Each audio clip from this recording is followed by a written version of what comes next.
ನಮಸ್ಕಾರ ಸ್ನೇಹಿತರೆ, ನೋಡಿ ಇವತ್ತು ಬಂದಿರೋಂಥ ಜಾಗ 2 ಎಕರೆ ತುಂಬ ಲೋ ಪ್ರೈಜಲ್ಲಿ ಆಗುತ್ತೆ. 12 ಅಡಿ ರಸ್ತೆ ಇದು. ತಾರ್ ರೋಡಿಂದ 1 ಕಿಲೋಮೀಟ್ರ್ ಮೇಲೆ ಬರಬೇಕು. ಒಳ್ಳೆ ಜಮೀನು, ಅಕ್ಕಪಕ್ಕೆಲ್ಲ ತೋಟ ಮಾಡಿದ್ದಾರೆ. ನೋಡಿ 2 ಎಕರೆ ಇಲ್ಲಿಂದ ಸ್ಟಾರ್ಟ್ ಆಗುತ್ತೆ. ಒಳ್ಳೆ ವಾಸ್ತುಗಿದೆ. ದೇವಮೂಲೆನೂ ಬೆಳೆದಿದೆ, ಕುಬೇರ ಮೂಲೆನೂ ಬೆಳೆದಿದೆ, ಅಗ್ನಿ ಮೂಲೆ ಕೆಟ್ಟಾಗಿದೆ. ನೋಡಿ ಒಳ್ಳೆ ಸಮ್ಮಟ್ಟಾಗಿದೆ. ಅಕ್ಕಪಕ್ಕೆಲ್ಲ ತೋಟ ಮಾಡ್ಕೊಂಡು ತೆಂಗಿನ ಮರ ಎಲ್ಲ ಹಾಕಿದ್ದಾರೆ. ಇದು ಬೆಂಗಳೂರಿಂದ ಇಲ್ಲಿಗೆ 150 ಕಿಲೋಮೀಟ್ರು, ಮೈಸೂರಿಂದ 90 ಕಿಲೋಮೀಟ್ರು, ಹನೂರು ಟೌನಿಂದ 8 ಕಿಲೋಮೀಟ್ರ್ ಆಗುತ್ತೆ. ಜಾಗ ಮಾತ್ರ ತುಂಬ ಚೆನ್ನಾಗಿದೆ.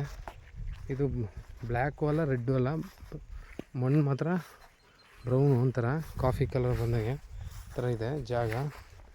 ನೋಡಿ ಫುಲ್ಲು ಒಂಥರ ಫೀಲ್ಡು. ಆ ಕಡೆ ಹಳ್ಳ, ಒಂದು ಕಡೆ ಈಸ್ಟ್ ಹಳ್ಳ ಇದೆ. ಎಲ್ಲ ತೋಟದ ಮನೆಗಳು, ಒಳ್ಳೆ ವ್ಯೂ. ಈ ಕಡೆ ನೋಡಿ ತುಂಬ ಚೆನ್ನಾಗಿದೆ ವ್ಯೂ. ನೋಡಿ ಸುತ್ತನೂ ವಿಲೇಜಿಂದ 1 ಕಿಲೋಮೀಟ್ರ್ ಆಗುತ್ತೆ. ಈ ಕಡೆಗೂ ವಿಲೇಜ್ ಇದೆ, ಆ ಕಡೆಗೂ ವಿಲೇಜ್ ಇದೆ. ತೋಟದ ಮನೆಗಳು. ಇವರು 23 ಲಕ್ಷ ಹೇಳ್ತಾರೆ ಎಕರೆಗೆ. ಕೂತ್ಕೊಂಡ್ಬಂದರೆ ಒಂದು ಸ್ವಲ್ಪ ನೆಗೋಷಿಯಬಲ್ ಆಗುತ್ತೆ.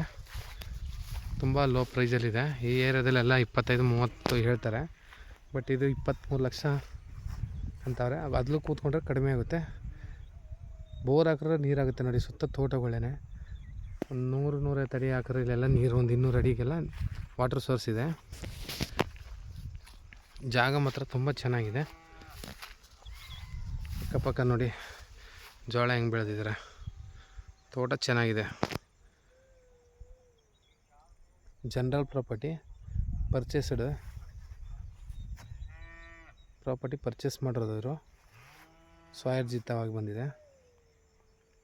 ಸುತ್ತ ಒಳ್ಳೆ ವ್ಯೂ ಇದೆ.